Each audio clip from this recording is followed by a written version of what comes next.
My first tiered cake, I was living in Keystone, and I wasn't really baking at the time. I had just left a baking job, but I wasn't baking. I was working on the dude ranch, working with the horses.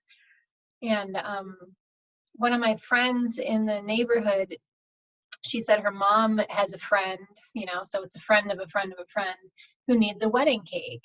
And I'm thinking to myself, like, okay, there's a lot of bakeries in this neighborhood. Why don't you just ask one of them? But of course, they thought they were going to get it from me from a super discounted price. And I was only like 21 or 22. And I'm like, oh, yeah, I'll do it for cheap. Not knowing how much it costs to make a wedding cake for 200 people. But anyway, she said that she wanted me to get all the cake from Safeway grocery store. Like, she knew the manager. She wanted me to get the actual cakes from them and the icing and then build it myself. That didn't go very well because the manager had no knowledge of the arrangement. So anyway, I built the cake, or I decorated the cake. I took it to this very beautiful house up in the mountains. I stacked it up. Everything was fine, but the florist was supposed to come and give me fresh flowers to put on the cake, and that never happened. So the bridal party, the bridesmaids were like, well, there's so many flowers outside. Let's just go pick some flowers and put them on the cake. And of course, I'm like, dee-doo-doo-doo-doo. This has never happened before. I didn't know why that was not a good idea. So they went and they got all kinds of wildflowers from the road leading up to the house, and it was nice. And we put them on the cake. And a few minutes later, when I was packing up my stuff, getting ready to leave, there was little black specks all over the cake, little tiny things all over the cake, which weren't necessarily crawling because the cake was buttercream and they had gotten stuck, but there was like hundreds of bugs all over the cake. All over the cake. There was bugs all over the cake. That's terrible. It was bad. It is a learning lesson, though, because every cake that I've ever made where the bride or the host of the party said, don't worry, we'll have fresh flowers for you, 60% of the time, the florist isn't there, the flowers aren't there. So I always, always, always buy a backup bouquet of flowers and bring them with me whenever I have a request for fresh flowers on cake, because I have run into that problem so many times. I actually, great idea. I put that in my cake contract a few years later that I will not work with florist. I will go to that florist and I will pick out the flowers which you are using for your event, and I will build them into the price of my cake. I'll pay for them, or whatever the situation is, I'll build them into the price of my cake and you'll pay me for them later. But yeah, I got burned too many times, especially that was my first experience, and I should have known after that, but then it happened a handful of times afterwards. But yeah. That's a lot. Those are things that come with just experiences. Like, for example, when you're delivering a cake, typically you need someone to guide you in the direction that you need to put that cake, where the walk-in is, or where you need to set it up. And that's something else that I've written into my contracts, is there needs to be a planner, a day of planner who meets me and gives me direction when I get there with my cake, because I have wandered aimlessly in hotels with my cake in my hands, like, I can't find anybody who's part of this bridal party. They told me they'd be here when they're not here. So those sorts of things come up all the time, and it's a big challenge of the cake world, that's for sure. Certainly is. Why I never wanted to do wedding cakes. Well, there will come a time when somebody asks you to do it and you will reluctantly say yes, even though you don't want to. Trust me. Sure. So it's time to get started. Well, I've been recording for 5 minutes already, but today's our last live session. I am going to be present next Wednesday, just sitting here doing my work. So I'll probably turn Zoom on and send you guys a link just in case anybody's got last minute questions. But by that point, the assignment is, the assignment is already due 2 days after that. So hopefully you're not waiting until the last minute. But So it is Wednesday, October 30th at 10:35 a.m. Central Time, and this is BK121-1910, our final live session. I'm Chef Jeannie Stevenson, and joined by Chef Genevieve. And hello. So it's been super fun working with you guys, and I just want to throw this out there that you have my contact information, and today's not the last day you can ever speak to me again. Obviously, you can ask me questions leading up to the final assignment, but you know, you got my text number, text me, call me, whatever. If you have questions in the future, you want to talk about cake and pastry, I'm always around. We're going to have a kind of a come to the light discussion for like 2 minutes regarding makeup work. Makeup work, there's a lot of people in this class who are failing, like a lot who are failing. And I've been reaching out to folks over the past couple days, trying to get some information and just encourage people to turn in their work. You've got 2 makeup slots, and I've also said several times that I will allow you to turn in other missing assignments. Of course, you're going to get a 20% reduction in points for being late. But I want you to turn in as much work as you possibly can so that you can pass this class, especially those of you who do have externship sites lined up. Turn in that work. If you're working on it and you're afraid because you've already used your makeup slots, don't be afraid. Just let me know you've got another assignment. I'll open the regular assignment slot for you. You turn it in, we'll grade it, we'll take 20 points off whatever your grade is. That's fine. I want to give you the opportunity to be as successful as possible. Also, you had a discussion on week 3. You've got another discussion today. That's worth 15% of your grade, and that's a huge chunk of your grade. And they're fairly easy projects. I mean, the last one was super easy. You just had to find a YouTube video, and this one you've got to do a little food costing, but it's not the end of the world. Don't skip the discussions. And if you missed the last one, you can still do it. It's still open. Just let me know when you're done so I can enter the grade. And definitely don't skip the one this week, okay? Your makeup, your late work is due by next Tuesday night at 11:59 p.m. Central Time, okay? And your final cake assignment is due the following Friday, which is November 8th at basically midnight, 11:59 p.m., okay? Nothing's going to happen after that. Class is over. Yeah, I want to reiterate that Friday deadline, you guys. Normally we have a late period. This time we do not. Friday, November 8th is the very last day that you can turn in your final assignment as well as your final exam. We don't have any flexibility there, Chef Jeannie and myself, because our bosses' bosses need those grades within the next 2 days. So we really don't have the option of extending the deadline past that point. Friday, 11:59 p.m. CST is the last possible minute for your real assignments.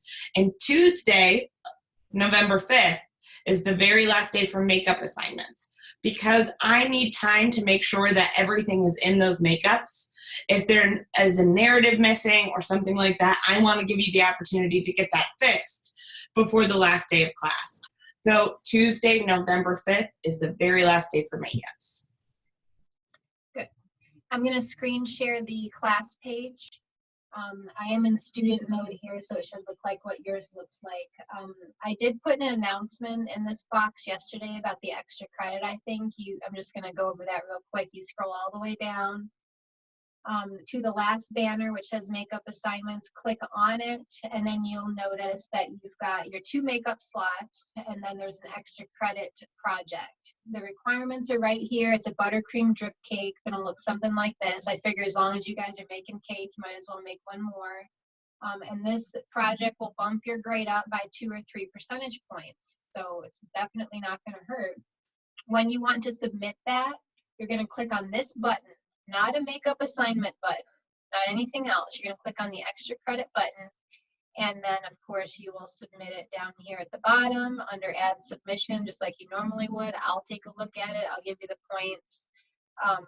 It's pretty easy as long as you follow the requirements, which are listed right there. And then there's also another extra credit assignment, which is to build a 7-tier wedding cake. No, I'm just kidding.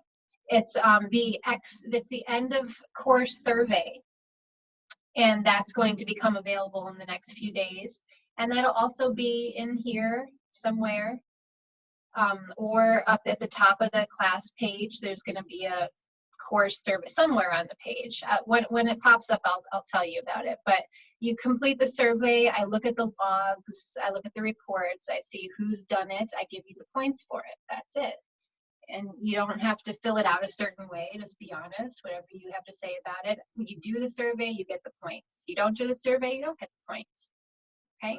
But don't forget that you have those 2 extra credit options, and the cake is a little cake and the survey is a survey. And I've just been begging people to please turn in their work. Please turn in your work. Fill out the makeup slots first, and then if you've got something else after that, let me know. I'll make space for it, okay? Questions about that? Get motivated by your externship, you guys. Your externships are coming up, and that would really stink to go have to tell your new chef, I'm sorry, chef, I actually can't start my externship yet because I have to retake this class. So you want to start off on a good foot with that externship. You want to be able to start when you've discussed starting that position. So use that as motivation. Chef Jeannie is really giving you guys the opportunity to get that work in last minute, and it will make a huge difference. So. Yep. So I'm going to show you the assignment slots for this week for your final assignment. Under finishing week, fondant decorations, you scroll down under the assignments, you'll see that there are 2. This week, or this one right here, you're going to put buttercream and fondant pieces together. All the requirements are here. Of course, you need your self-ID and your sanitizer, your mise en place for your buttercream. So this one is basically the page where you're going to put all the photos of your buttercream before it goes on the cake. And you can also put pictures of the cake after it's been crumb coated too. And then here it says fondant decorations, but really what this means is the gum paste flowers. So I'll probably change the wording on that so that it's not confusing. And you're going to show us all kinds of pictures about the creation of your flowers from start to finish before they go on the cake. And then if you want to add some pictures of them on the cake, that's fine, but we'll also see that in the other assignment, which is the final cake project. Okay, so this one here is for your buttercream and for your gum paste flowers. Now we say down here you need to make at least 3 roses with leaves, or 1 elaborate flower like a peony or a poinsettia. I have talked to several people over the past few days who want to make a more elaborate flower. So just to reiterate, you don't have to make roses. If you do make roses, what we wanted to see today were the cones, the centers of those flowers. But if you're making a more elaborate flower, you could just show us the beginning steps of that as well, okay? And then the other assignment is the final cake assembled with, the fondant on it. So click on that, and you will see that we want to see the cake defrosted from week 4, filled with buttercream or whatever type of filling you want to put in there, coated with buttercream, fondant rolled out, and covering the cake. So we want to see the cake assembly process, and then the cakes covered with fondant, smoothed and trimmed, stacked with dowel rods, and I'll show you some videos on that in just a few minutes, and the finished cake with the gum paste flowers on it. And that will also be some information about how to do that in the video. Okay, so again, you've got 2 different assignment slots. Don't put everything into one. That makes it really difficult for us. Try to follow the guidelines and the criteria of what's supposed to go in which spot, and do not forget your self-ID and your sanitizer. For some reason, those are huge parts of your grade on these assignments. If you forget your picture and your sanitizer, but you give us everything else, you're still getting like a 60% or something like that. So don't forget those. I do recommend to you guys to do the whole project, to take all your pictures for both assignments, and then once you're done, you can sit down and separate them into folders and submit them. But if you're able to, submit them at the same time. Submit your buttercream assignment and then submit your tiered cake assignment, because I will be grading them at the same time. So I will be pulling up both your buttercream assignment and your tiered cake assignment, and I will be discussing them in one feedback. So that's something to keep in mind. If you turn in just the buttercream assignment and not the tiered cake assignment, you'll hear me discuss your buttercream and then say, I'm still looking to see the second half of this assignment, of this overall finished project. So it's easier, I think, to complete the whole thing and then separate your folders and turn them in at the same time. Does anyone have confusion on that, questions on that? We're not sure why there's two different folders. That's just how it is. I don't want it to be that way, but that's just how it is. So we need to work with it that way. Just make sure that you're putting the right pictures in the right slots. And don't forget your narratives. Now you could use the same narrative for both slots, just as long as all the information is there. You can take, if you want, in the baker's percentage section, you could just put your cake in there. We don't need a baker's percentage for fondant and gum paste and buttercream. Just have one recipe in the baker's percentage side. And then the place where you put your instructions, give us a brief synopsis of the method of production for what you're doing. If you made your fondant, tell us how you made your fondant. Obviously, you made your cake, so you can tell us how you made your cakes and your buttercream. But fill the narratives out completely, especially that flavor profile section. That can be about the cake and the buttercream itself. Don't give us a flavor profile on the gum paste, because nobody eats gum paste. And you don't need to do that for the fondant either, unless you want to. But definitely fill out the flavor profile, because that's a big part of the narrative, too. Do both tiers need to be covered in fondant? Yes, both tiers need to be covered in fondant. Once you cover the cake in fondant, you can go above and beyond that to make whatever kind of decorations you want on there, but we want to see photos of those tiers covered in fondant before you do anything else. We need to see evidence that there is fondant on that cake. Even if you put a whole bunch of flower petals and you painted stuff on there, we need to see those photos. Obviously show us photos of the final version of the cake too, but we need to see the pictures of the fondant on the cake.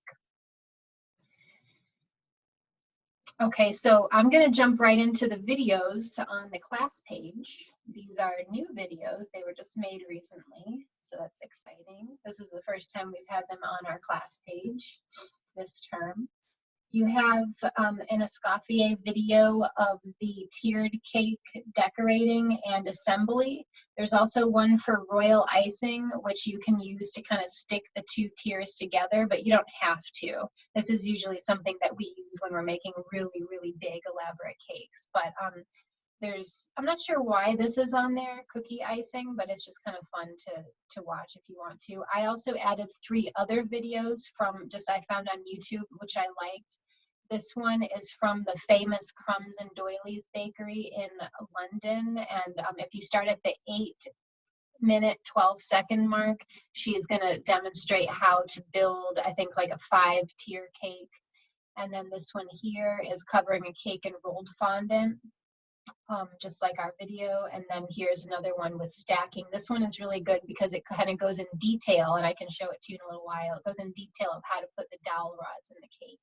But we will start with the tiered cake assembly. So Chef Paul is going to show you how to put the fondant on the cake and how to, smooth it out. Let's see if there's some sound. Chef Jeannie, they get to choose the type of buttercream that they use underneath their fondant, correct? Yeah. So you guys can choose of any of the buttercreams that we've worked on in this class. You can pick your favorite, and that can go underneath your cake. I want you to think about, though, the frostings themselves and what you think would work best for holding fondant to it. I did say in the assignment requirements that I recommend you put the American buttercream under your fondant, but if you wanted to fill the cake with Swiss or Italian, that's fine. You can also put Swiss and Italian under fondant. I'm not saying that you can't do that. I just recommend that, especially for beginners, that you use the American under the fondant. They've become increasingly popular for all types of celebrations as decorative, edible centerpieces. Assembling cakes into tiers takes extra care to ensure solid construction. Using a ruler and dowels really is absolutely necessary because without precision, the cake will not be uniform or level and will collapse.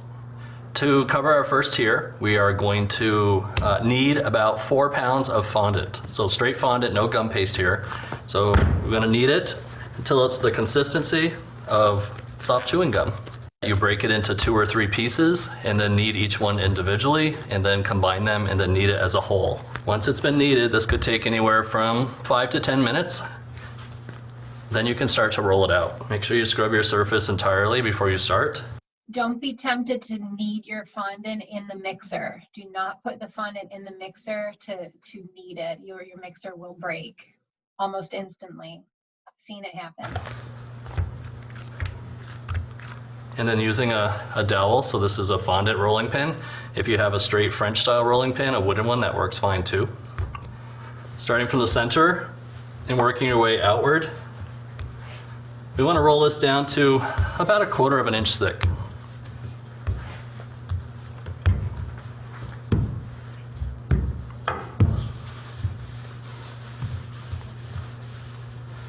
It's best to dust the surface with a mixture of cornstarch and powdered sugar. You see in this little sack, he's got, I think, some cheesecloth. He's made a little pouch out of it and he dusted the surface. I don't recommend that you dust the surface with straight up powdered sugar, because if it gets wet at all, like if your hands are a little bit damp or your room is humid, it's going to turn sticky. The sugar is going to turn sticky, then you're going to have a sticky mess. If you must use powdered sugar, definitely make sure it's sifted and lump free. Either way, before you mix it with your cornstarch, or if you're using it straight, which I don't think you should do, but you need to sift it so that you don't have lumps of powdered sugar going under your fondant. Check to make sure you're not sticking. If you can't find cheesecloth, you guys, you can buy nylon from like a Rite Aid or a Walgreens and make a little pouch just like he's got in that corner. And that just helps to lightly spread the cornstarch powdered sugar mixture so that it's not dumping big clumps of it everywhere. So you can use a new pair of nylon. They cost like $1.50 at the CVS, and it will do the same thing. New nylons, not used. Correct. We're almost there.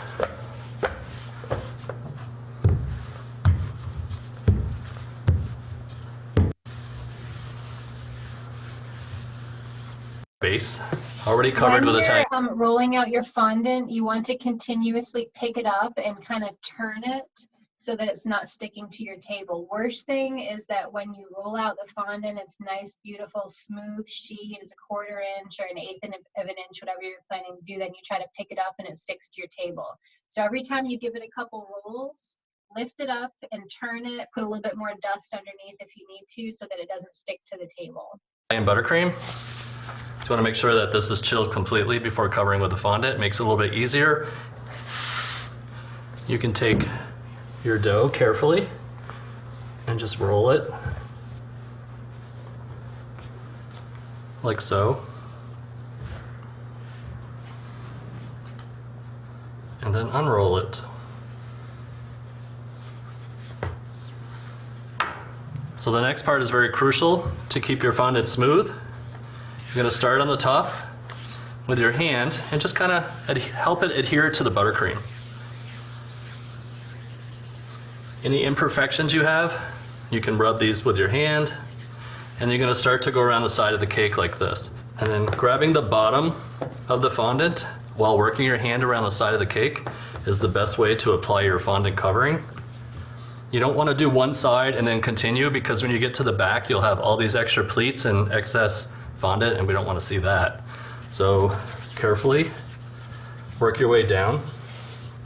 The extra fondant, to help your process, take it off with a paring knife.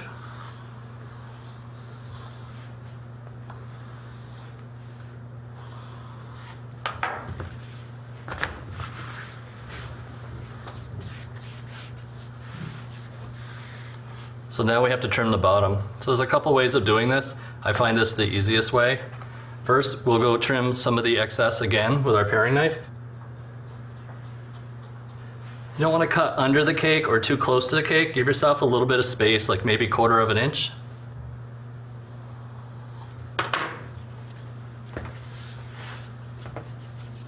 So now it's time to finish the base of the cake to make sure that the trim is nice and even all the way along the edges. So what I like to do is take the cake and kind of pull it over the edge of the counter, maybe about an inch or two. Just be very careful that you don't drop it, but pull it over the edge of the counter. And then what we're gonna do is take our fondant smoothing tool. You can do this with your hand, but this is a nice flat, even surface, and will make it very smooth. So you can start to iron around the edge. This is another reason why we want the buttercream underneath to be really smooth, and we want it to be very chilled so that we're not leaving indentations on the fondant. If you find that it's humid in your kitchen and your fondant got sticky and you're trying to smooth it, but the fondant tool is sticking to it, you can dust the surface of the fondant with your little cornstarch bag. I pull the cake off to the edge, and with my smoother, I just kind of bring it down. And if there's any extra fondant hanging down below the cardboard, because remember we built these on a cardboard, then you can trim it off with your paring knife. If it's easier too, you can pick it up like this. It's okay with the smaller cakes, the bigger cakes, not so easy.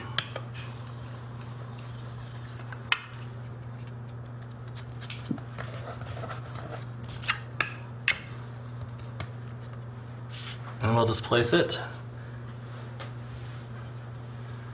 on our presentation stand. In this case, we're using a marble slab. Center. Using your spatula makes it easy to set the cake. So at this point, we're going to repeat the same process with the remaining layers before we start the construction. Now that the cakes have been covered, I've had questions in the past about air bubbles in the fondant. You know, once I cover the cake with fondant, I'm experiencing air bubbles. Now that could happen for two reasons. First reason is because while you were smoothing it, you didn't smooth it, smooth the air bubbles out of it. You kind of trapped some air in there. Another reason is because as the cake warms up, after it's been chilled, when the cake starts to warm up, it releases some gas. That's just kind of what happens. It expands and, you know, air comes out of the cake. So you might actually be experiencing air from the actual cake itself. You want to use a pin, not a paring knife or anything else. You want to actually use like a sewing needle or a straight pin, and you just pop the bubble and then you just kind of go and smooth it over with your finger, the fondant smoother, just to get rid of the air. It's as simple as that. it's time for assembly. So we're going to use these plastic dowels, which you can also purchase from craft stores. You're also welcome to go to hardware stores and look for little wooden dowels. Those work really well. And if you've ever had the boba beverage, then those straws work really great too. So you have some options there. So each cake has its own cardboard. So we have a cake circle, exactly the same size as the cake under each one. So that'll help for support. And I have a wooden dowel rod here, which I got from the craft store the other day. This is a good size to use. The problem with using these wooden dowels though, except that they're very strong. The problem is that they're kind of difficult to wash. You definitely want to wash them and sanitize them before you put them in your cake, because who knows, who is touching them. Another thing is that when you saw through the wooden dowel, sometimes the edges get splintered. So you would want to actually use a piece of sandpaper to smooth out the edges, because you don't want to insert them into your cakes and then have like little slivers of wood going into your cake. So these are kind of high maintenance. They are strong and they come in all different thicknesses. You can even get them thinner than this, or you can get them like much thicker too. But this is kind of the old way of doing it, but they make these plastic ones like the ones he's using now. And also bubble tea straws are good if you're just making a small tiered cake. then we're going to apply 4 of these dowels to the base, just like this. So we're going to come in at like 12 o'clock if you're looking at it like a clock, and you're going to push this down through.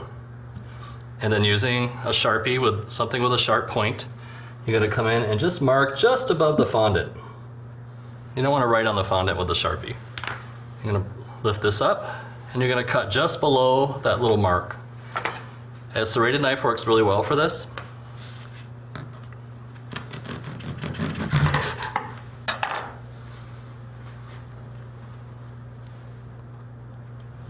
Place it right back in the hole and then use the extra just to mount it or push it down through. And we're going to do this 4 times. If you're not sure about the placement and you want to make sure that your dowels are lined up nicely underneath the tier above, and you don't want to end up with your dowels out to the end and then having the tier sit on top, so you want to make sure they're covered but that they're placed evenly. I would take, if your next layer say is an 8 or 10 inch cake layer, I would place the cardboard on top of the cake below, and then you can use that kind of as a guide. Okay, so now that we have the doweling done in the bottom of the cake, I'm gonna add a little bit of buttercream just to give the next layer something to stick onto.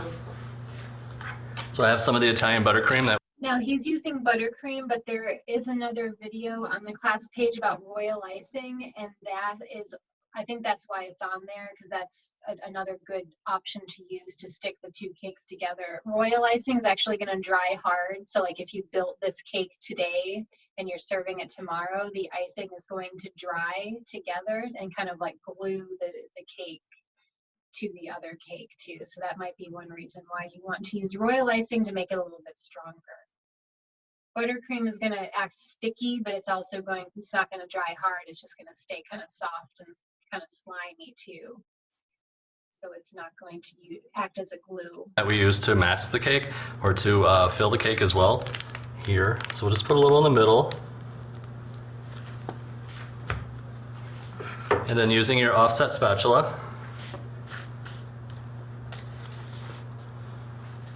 And then now there is a cake board underneath of this cake here. It's not just straight up cake. There is a a cardboard piece under the cake. You can't see it because it's small enough that it fits exactly under the cake. Don't put like just a straight piece of cake on top there, because you're not going to have any structural stability. Those dowel rods there, as the cakes start getting warm and the gravity is doing what gravity does, those dowel rods are going to go right through that cake, and you're not going to have any structural stability. You have to have some kind of a cake board under there, usually cardboard. And just center.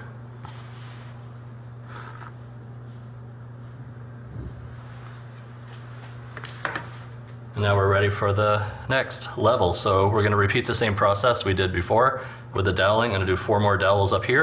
You can put the dowel rods in before you stack the cake. You don't have to like stack one on it and then do the dowel rods. You can get both of the tiers with the dowel rods before you stack them together.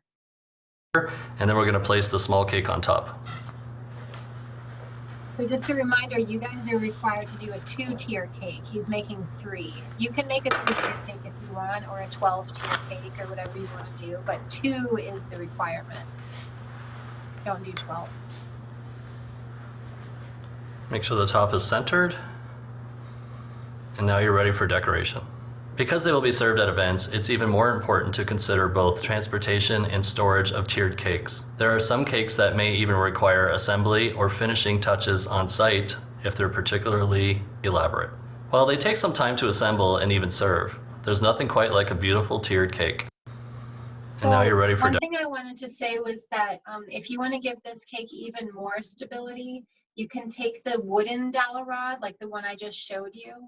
You want to cut it about maybe 2 or 3 inches shorter than this cake. So your dowel rod would go from the board up until about here.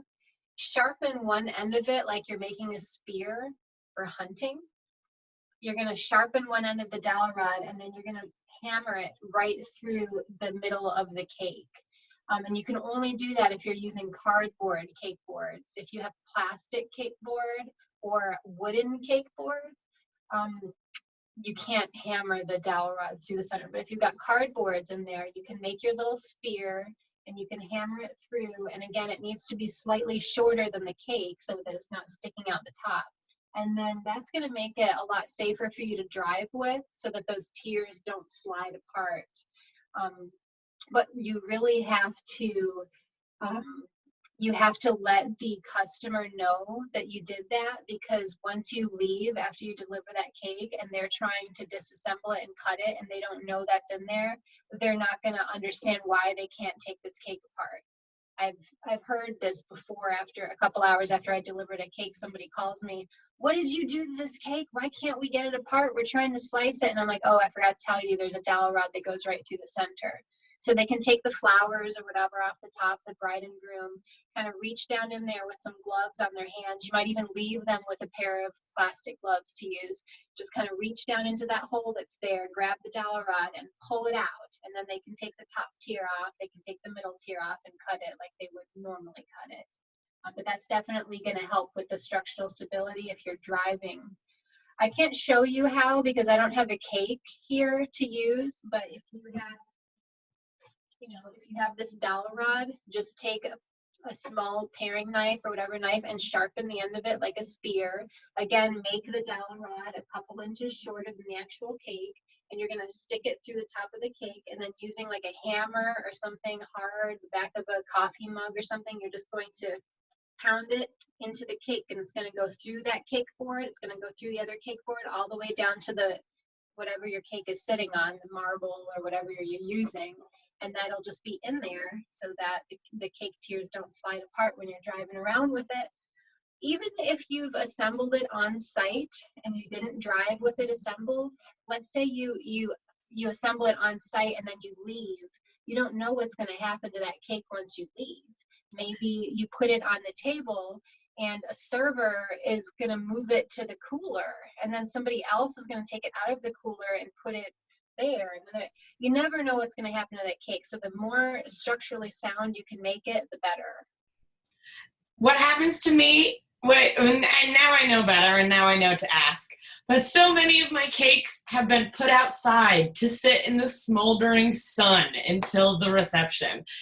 Sun is going to melt your fondant, going to melt your buttercream, and your cake's going to start to slowly go to mush. So again, having those cake boards in between and those dowels gives your cake an extended lifespan.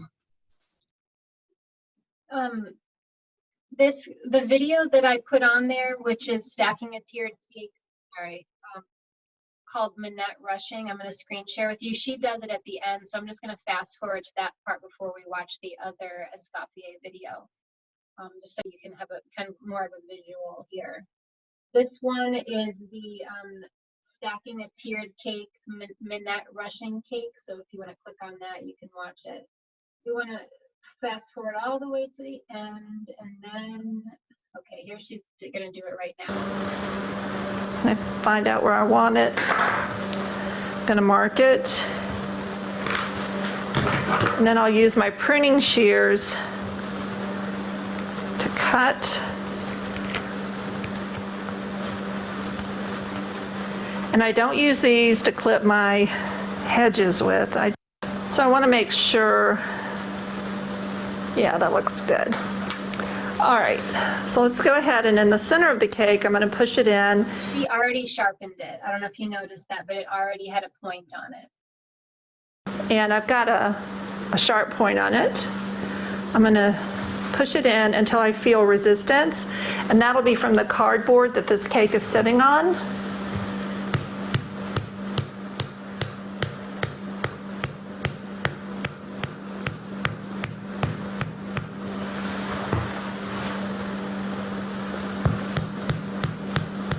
And I want you to listen for the sound.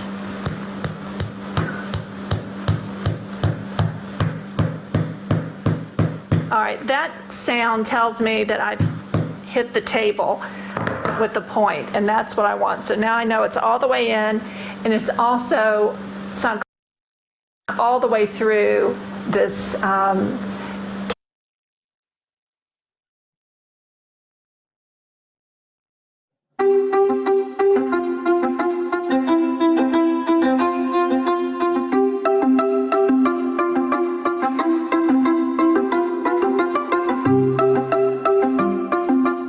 Tiered cakes are often the centerpiece of many important events. Decorating often highly involves guest preferences, and it's important to stay up on current trends and styles. So now that we have our 3 tiers covered with fondant, it's time to place our flowers. So you have an idea, you can sketch it out a little bit beforehand, that usually helps. But to apply the flowers to the cake, it's very simple.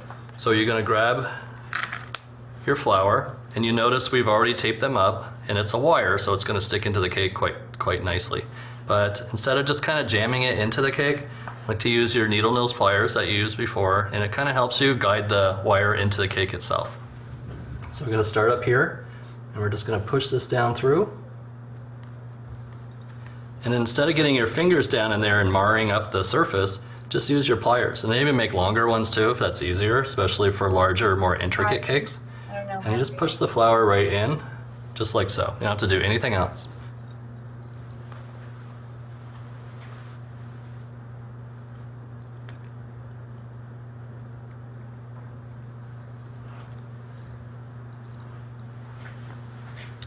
Deciding where to place the flowers is up to you. It's also up to your guests. So if you have a client that has specific plans for their cake, then obviously you're gonna follow their plans. But if you're just doing this for, for fun or for practice, you still wanna have some type of layout. So I'm gonna cascade these down. It's a small amount of flowers. You could start at the top and go all the way down if you wanted to. Or you can just stay focused on one section. Instead of placing like a flower here and a flower there, it's nice to have some type of little theme. Make sure your colors complement each other and that they're secure in the cake.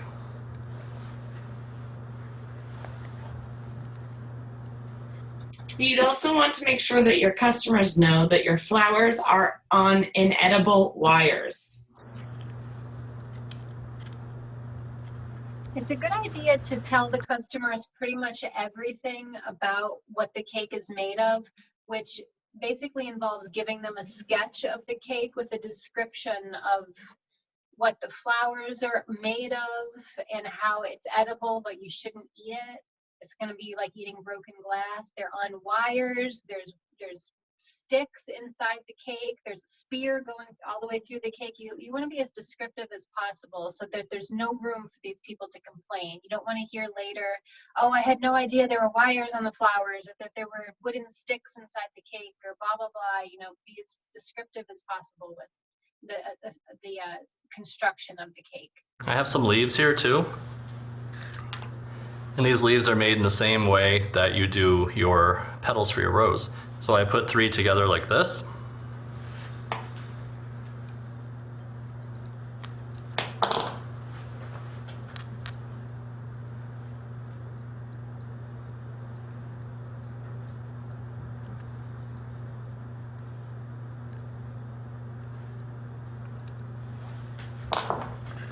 I left some by themselves, so we can just pop those into as a little filler.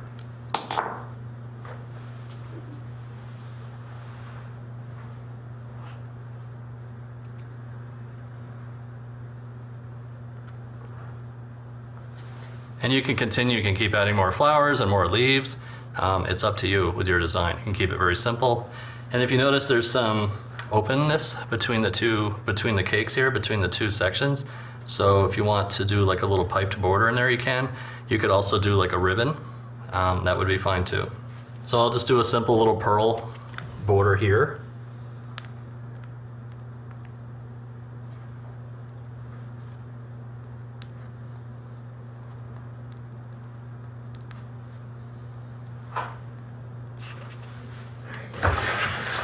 I recommend that you add your border, especially if it's a piped border. I recommend that you add the border before you place the flowers on there, just so you don't have to like work around the flowers once they're on there.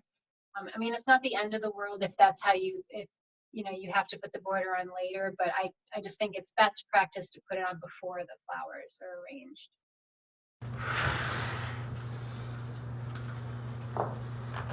Customers order tiered cakes mainly for their presentation, so learning to decorate these cakes is vital. Learn the classic techniques, be sure to stay on trends, and most of all, pave your own way and experiment.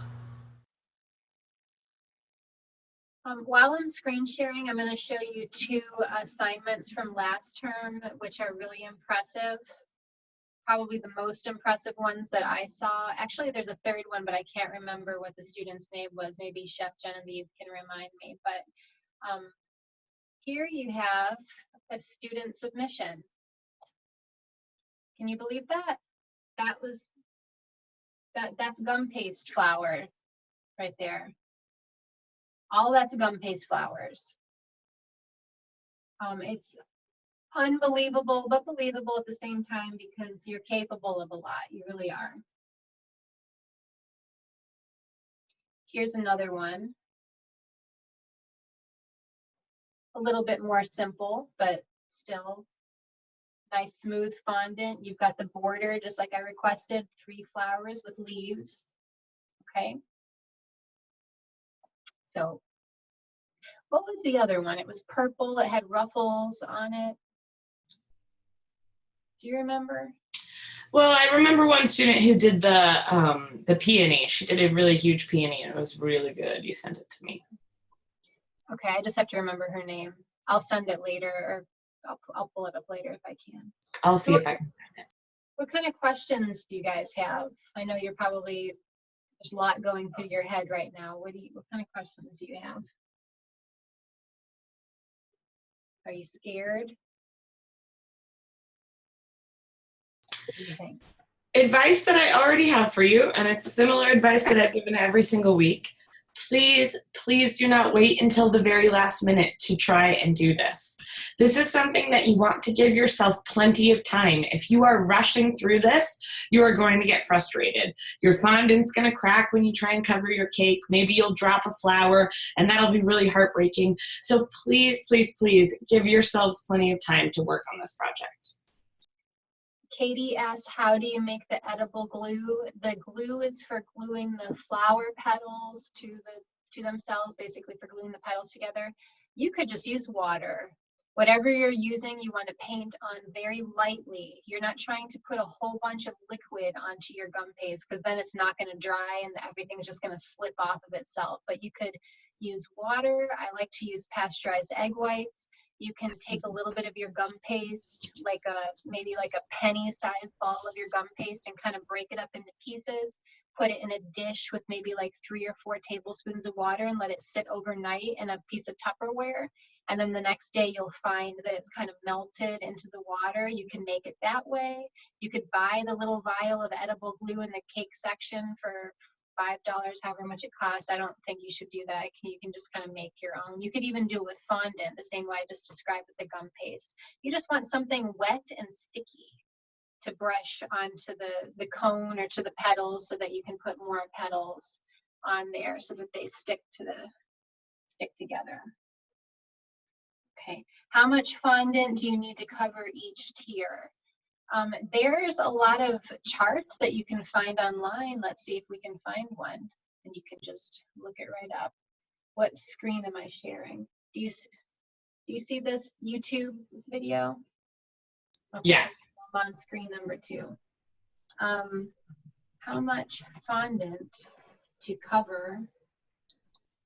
Okay. Here you go. This is the one I usually send students when they ask me this question. This page here is going to tell you if you have a round cake that's 4 inches high, 6 inches, 10 inches, whatever, it's going to tell you the weight of the amount of fondant that you should use. Now, I have to say that you're going to go a little bit over that amount because you're a beginner and you're going to want a little bit extra, okay? You want to roll it out to 1/4 of an inch to 1/8 of an inch thick, and make sure that it's plenty big enough to be able to get over your tier without having to like stretch pieces here and there. So this is a good size, or this is a good tool to use, this table right here. Crafty, I'm going to put it in the chat room right now. Chef, I found that other cake, if you don't mind me sharing. Yeah, go for it.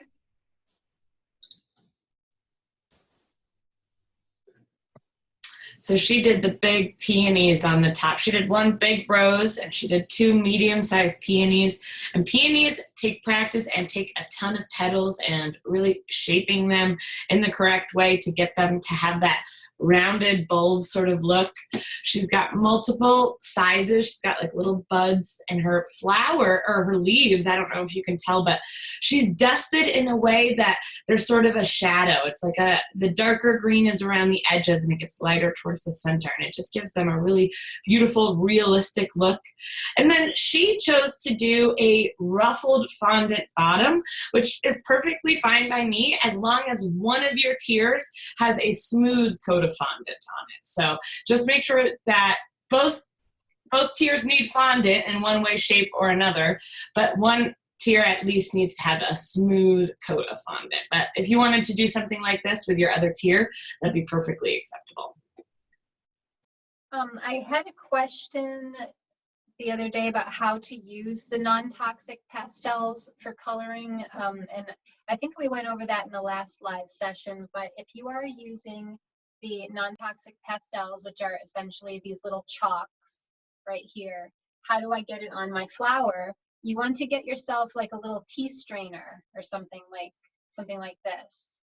Whether it's tiny or gigantic, doesn't matter. And basically you're gonna hold it and you're gonna put the chalk in there and you're gonna grind it across the strainer, and it's gonna come dust out on the other end. And then you can use that. You're gonna use a soft bristle brush, and then you're just going to lightly paint it onto your flower. And you wanna start with the lighter colors first.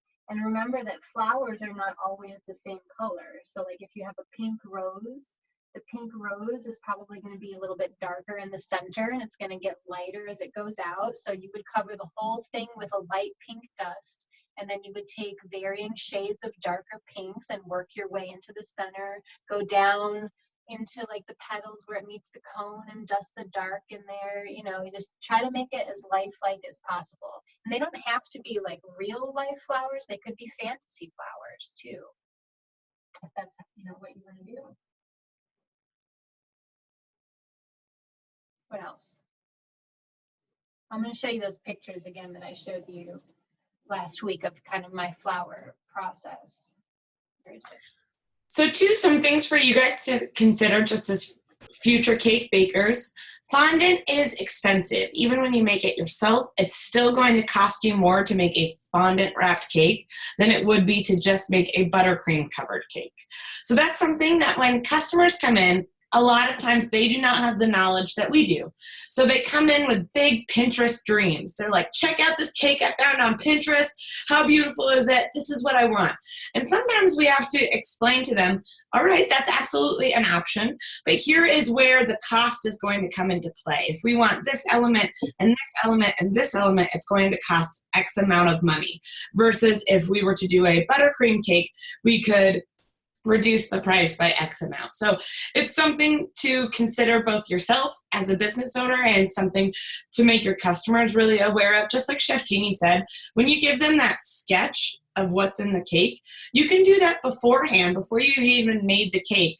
Just also outline where the cost is coming into play to show them that if you want 10 gum paste flowers, that's going to cost this much more money because it's going to take this much more time and that many more ingredients. So it's definitely something that you want to continue to learn about and research about, and just as much communication between you and your customer as possible is going to help you in the long run.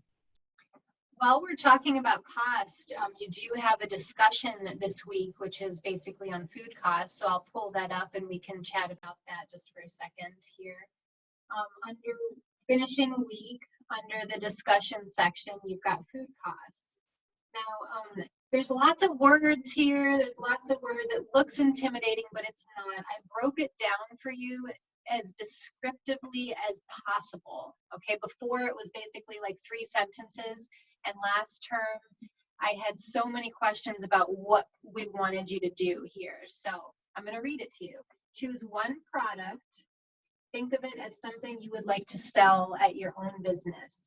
List the recipe. This is in the discussion in your initial post. List the recipe and attach the food cost. So you want to pick something simple. Like I said here, just pick a simple thing like a muffin or a slice of cheesecake. Tell us the recipe and attach a food cost. So you've got to think about how much you spent on it. If you don't have the receipt handy, just look up like walmart.com, look at the basic ingredients, figure out how much the ingredients are. Like I have an example here. A pound of butter cost you $3.50 to buy it, and you used half of it in your recipe. The cost of the butter in your recipe was $1.75.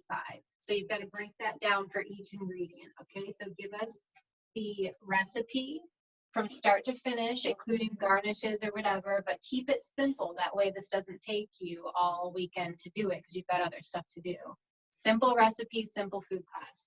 Then tell us what the food cost is. Double it and triple it. Okay, so I want to see 1 times the food cost. I want to see double the food cost and triple the food cost. Then what you need to do is find a similar item that is being sold somewhere else.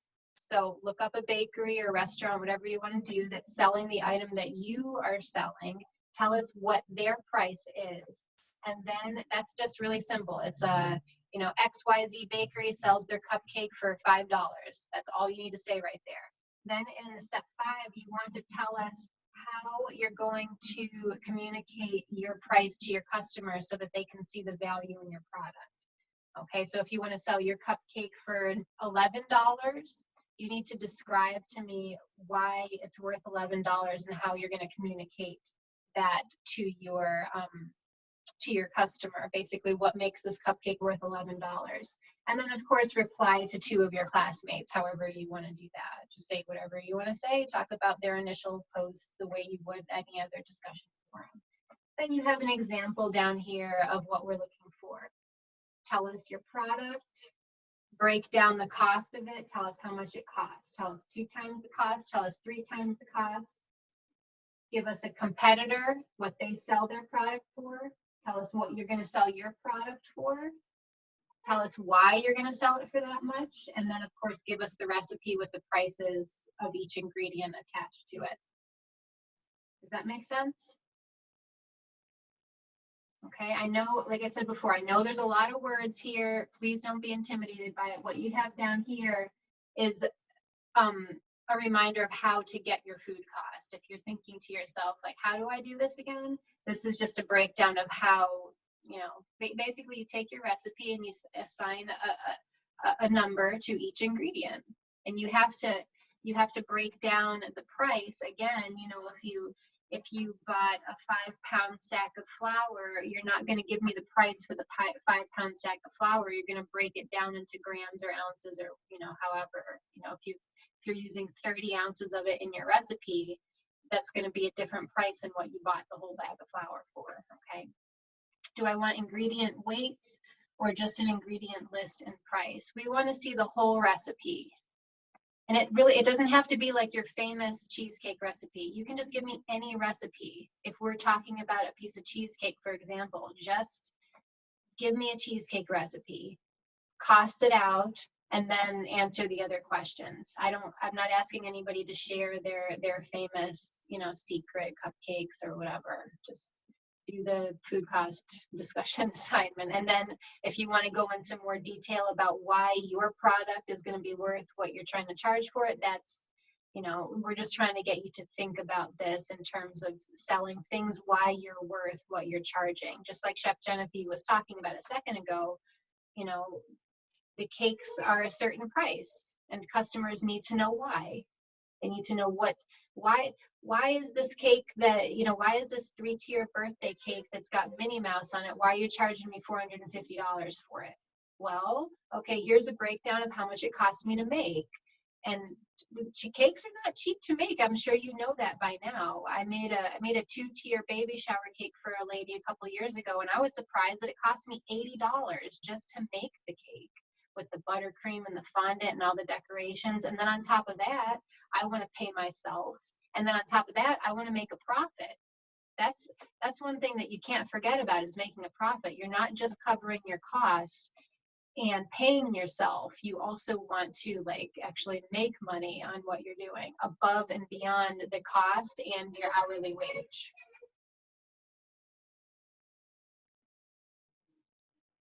And it's something you guys might have to, and I don't want to use the word for lack of a better term, but you guys will have to fight for your worth sometimes. You will definitely have clients and customers who don't see why you need to pay yourself, who will say to you, why are you charging me more than what it costs you to make this cake?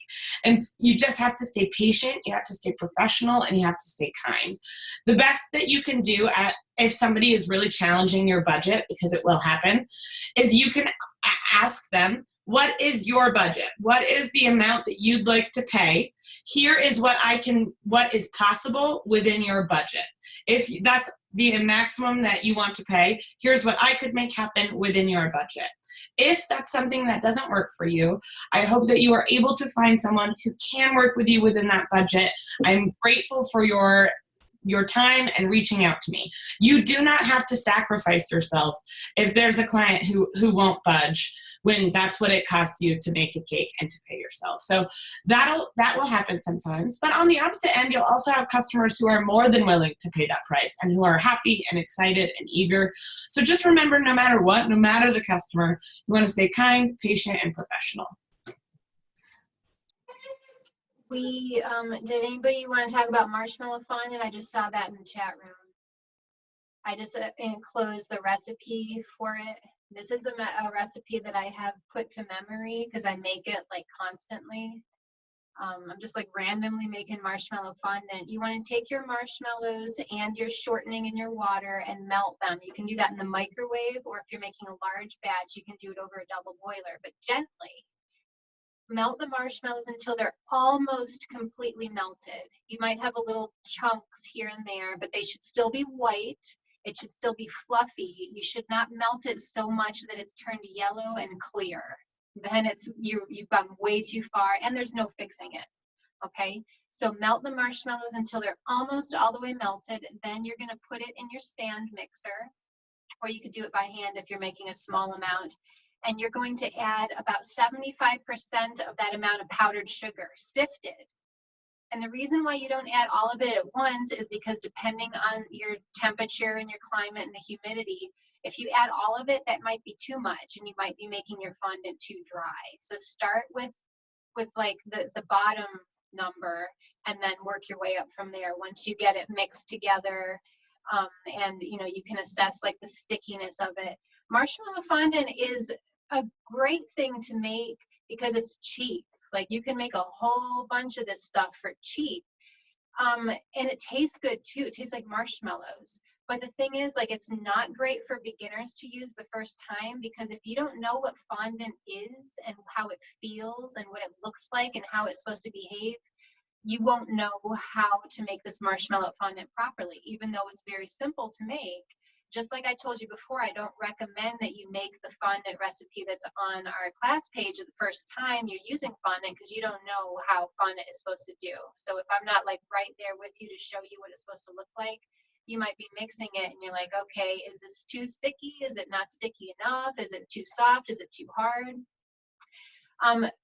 Another thing with making fondant, whether you're using the classic formula or a marshmallow fondant formula, the thing about the powdered sugar, like I said, you don't want to add all of it right away. And after you get it all mixed together and you knead it till it's smooth, you want to wrap it up and let it sit until it cools off, because it's going to be warm from the melting process. And it's going to feel a lot more wet and sticky than it actually is. As it cools down, it's going to firm up and it's going to become less sticky. So that's another reason why you don't want to add all the powdered sugar at the beginning, because after the thing cools off, it's going to be way too dry maybe if you added all that powdered sugar.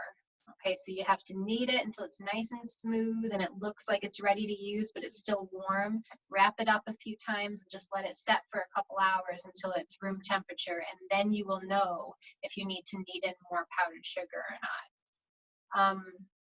I've never used butter in mine. I just use shortening, and probably because it's cheaper and it doesn't go rancid as quickly as butter does. Marshmallow fondant is something that I like to keep around in the bakery, not at home, but like in the bakery, you just have it when you need it, and it's really cheap.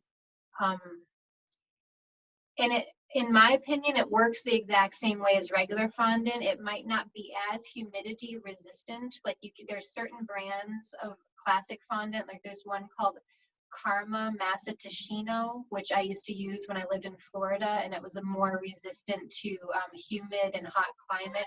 Marshmallow fondant is not exactly that way, but if you make it properly, it works exactly the same as regular classic fondant formula, and it looks the same, it behaves the same, and it tastes a whole lot better, and it's a whole lot cheaper to make too. Don't make that for this project. It's against the rules, okay?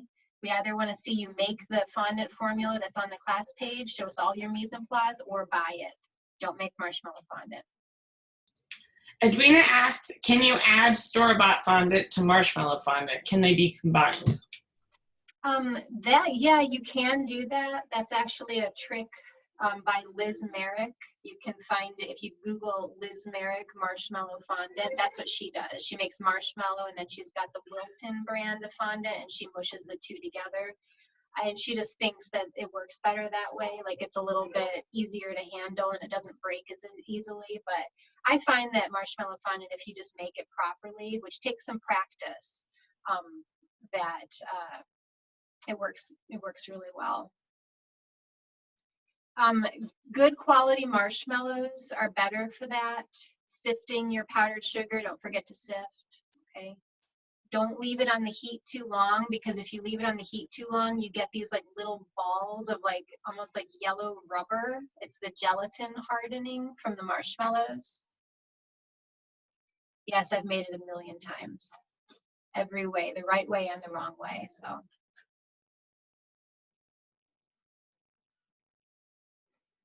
What else? What kind of questions do you have about the assignment before we conclude?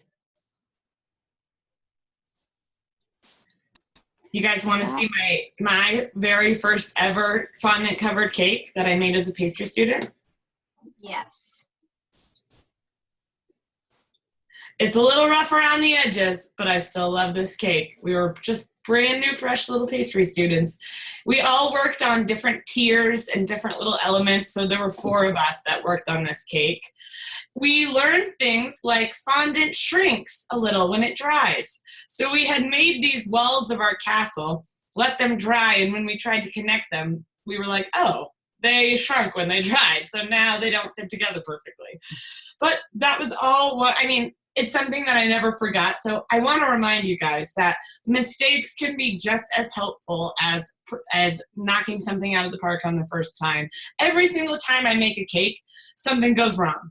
Not something that I can't fix, but something still happens that I have to problem solve a little bit. And that's a huge part of being a pastry chef and a cake decorator. Problem solving. Things happen and you've got to be able to roll with it and find solutions. Yeah, mistakes are crucial to learning, especially like the really big and embarrassing mistakes, because those are the type you know you're never going to repeat again. But we say that because it's good to know that everything's not going to always turn out right the first time, especially when you're a beginner and you're learning. This is the time for practice, practice, practice, and trial and error. You know, let's say you made that fondant formula and it didn't turn out, and probably your knee-jerk reaction is to blame the recipe. You know, you're going to write me a message and say, that recipe, there must have been something wrong with it. Like, no, it wasn't. We've made it a million times. It's user error. And I don't say that to be rude. It's just because it takes practice. The stuff, everything does. Making a cookie, making fondant, making cake, everything, it takes practice. And even when you've been doing this for a long time, you know, sometimes you just need to brush up on your skills. Or maybe I've been in the bakery for almost 20 years, but maybe there's something I've never made before and I make it the first time today and I feel like I'm back in pastry school again. I feel like I don't know what I'm doing. Everything takes practice. And just remember with this assignment and just going forward, we know you're beginners and we're not expecting this to look like a professional cake decorator made it. We want to see the requirements. We want to see that you've tried your best, okay? Don't let this project stress you out. This should be fun. This should be really fun for you to do. It shouldn't be like, you know, we're gonna die if this isn't perfect. We showed you those perfect cakes a little while ago. There were some flaws to them. There really were. And we know all your cakes are not going to look like that, and we don't expect them to. That was like the exception to the rule right there. But just have fun with this, and don't let it stress you out. And again, if you have any more questions, just let us know. I'm going to be sitting here on Wednesday, so I'm going to send out a Zoom link in case anybody wants to pop in and ask a few questions. I got the chalk. I got my chalk like in 2006. I've had the same set of chalk since 2006. I got it at Michael's Arts and Crafts. And I paid a lot of money for it back then. And it's cheaper now for some reason. I think I paid like $80 for that set of chalks. Luckily, it's lasted me 13 years. A little bit goes a long way, but you can buy them at Amazon too. I mean, Hobby Lobby, whatever. They're cheaper now. I don't know why. So I'm going to say goodbye. We have another class to go to, and it's been really fun getting to know all of you. And please don't be strangers. You've got my text number. You can always text me even a year down the road. Just remind me of who you are. And we talk about cake or whatever, pastry. Okay. All right. Thanks. All right, you guys Guys. have a good week, and I'll talk to you soon if you've got questions or other. Otherwise, I look forward to seeing your cakes next week. Have a good week. Okay, take care.